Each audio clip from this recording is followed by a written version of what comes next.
Rewmi 24 TV. lii moom mooy Sénégal jaay doole bu métti métti ku ne xam ne nit dof dañu ko arrêté nii c'est pas normal te ñu bari ñi ngi ko doon njortu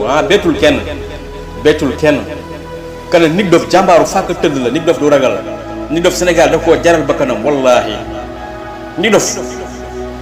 bu ko neexoon tey jii mu def comme ay morom mi rapport am yi ñu fi recevoir barki Demba Ndiaye pale yëkkati xaalis jox leen ko ñu ne dungu ca pale ba toog di mel ne ay chien bon fu mu ko fekk moom te mi ngi leen doon gis xol bu jeex est-ce que gis ngeen nit dof génn répondre ñooñu rapport yooyu noonu toogoon wala ma def benn vidéo ci ñoom nit dof li mu doon wax mooy ñii di toog ci plateau yi di wax troisième candidature Macky Sall dafa war a am Macky Sall dafa war a amaat troisième mandat di ko wax ci plateau yi ba mu génnee di wax saaga ndey yooyu mu dagg gis nga saaga yooyu nit dof dafa saaga waaleel ñu bare ñoo xam ne saaga yi amaana fit bi nit dof am wala boog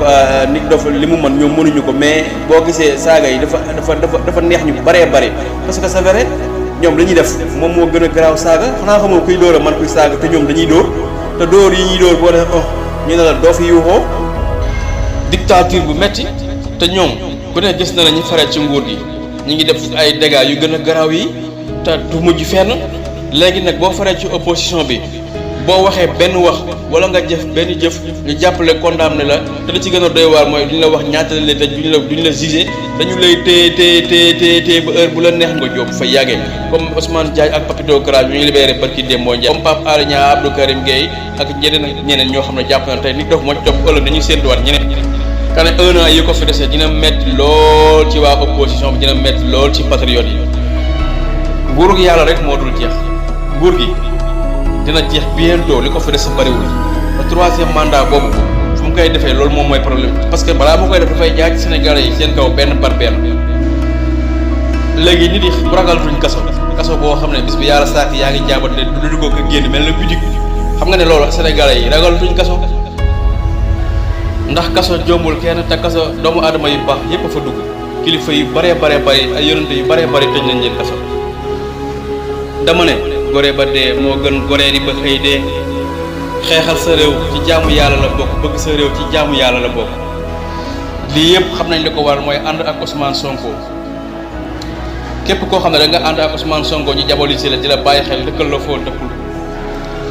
ndax lan dañu jàpp ne dafa war a doon président Sénégal ëllëg incha allahu rabbi 2024 bu yàlla nee waaw jàmm buy dund mënu ci dara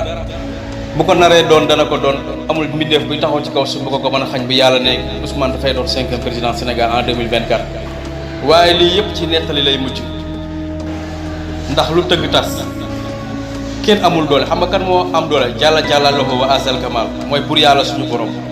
nguuram dong moo dul jeex bu dul nguuram dina jeex ci kaw suuf lu doon wow dina tooy lu doon tooy dina wow